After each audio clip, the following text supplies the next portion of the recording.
Manufacturing sector और कृषि sector में चालू वित्त वर्ष की जुलाई सितंबर तिमाही में हुई वृद्धि के चलते रिजर्व बैंक ऑफ इंडिया ने जीडीपी के पूर्वानुमान में सुधार किया है।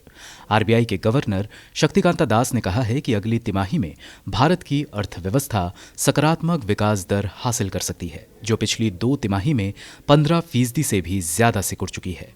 उन्होंने कहा कि भारत तीसरी तिमाही में 0.1 और चौथी तिमाही में 0.7% की ग्रोथ दर्ज कर सकता है। उन्होंने मासिक प्रेस ब्रीफिंग में कहा कि देश की अर्थव्यवस्था चालू वित्त वर्ष यानी 2021 में 7.5% तक सिकुड़ सकती है। ध्यान रहे, पहले आरबीआई ने ही कहा था कि भारतीय अर्थव्यवस्था 9.6 तक सिकुड़ सकती है, लेकिन जीडीपी के ताजा सकारात्मक आंकड़ों के चलते इसमें सुधार किया गया है।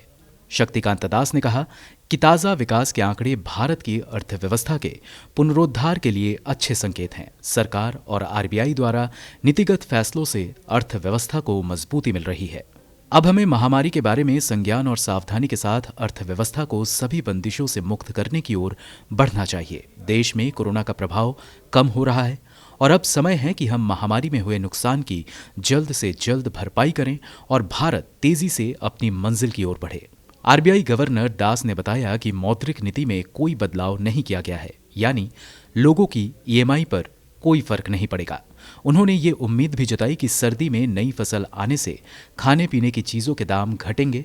डिजिटल पेमेंट को बढ़ावा देने के लिए आरबीआई गवर्नर ने बताया कि अगले कुछ दिनों में आरटीजीएस सिस्टम 24/7 बनाया जाएगा और साथ ही जनवरी से कॉन्टैक्टलेस कार्ड लेन देन की सीमा 2,000 रुपए से बढ़ाकर 5,000 रुपए प्रति लेन देन की जाएगी। आरबीआई गवर्नर ने कहा कि कमर्शियल और सहकारी बैंक 2019-20 में कमाए गए लाभ अपने पास रख सकते हैं। वे किसी तरह के लाभांश का भुगतान करने को बाध्य नहीं होंगे। इससे पहले राष्ट्रीय सांख्यिकी कार्यालय यानी कि एनएसओ ने कहा था कि जुलाई सितंबर की दूसरी तिमाही में भारत की जीडीपी 7.5% सिकुड़ गई है। लगातार 2 तिमाही सिकुड़ने से अब भारतीय अर्थव्यवस्था तकनीकी तौर पर मंदी में प्रवेश कर चुकी है। हालांकि कृषि और मैन्युफैक्चरिंग सेक्टर ने बढ़ोतरी दर्ज कर अर्थव्यवस्था के सिकुड़ने की रफ्तार पर ब्रेक लगाया है। इससे आरबीआई को सकारात्मक नतीजों की उम्मीद बधी है। ब्यूरो रिपोर्ट, गो न्यूज़।